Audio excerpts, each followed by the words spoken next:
If you know about adverse childhood experiences, or ACEs, then you've probably seen this model, but have you seen this model? Because this will change the way you see ACEs forever. Where do ACEs come from? Because they're not falling out of the sky. The pair of ACEs model, however, not only describes where ACEs come from, but it provides a solution. Instead of a pyramid, we have a tree. And within the soil are all kinds of issues like poverty and like violence and like discrimination.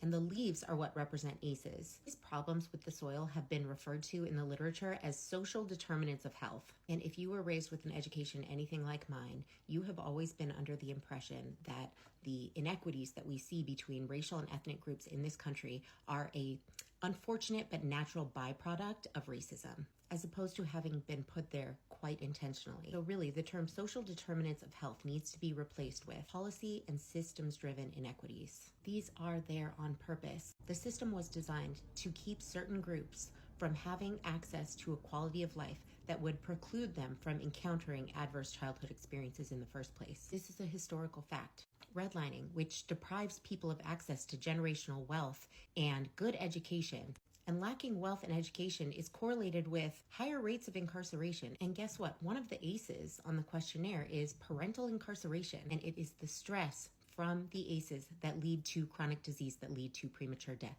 And as hideous as it is to reconcile with the fact that this has been done on purpose, this also means that there is a solution. We have to fix the soil. And we fix that soil with equitable and trauma-informed policies and systems, like restorative justice, like fair lending practices, like a fair living wage.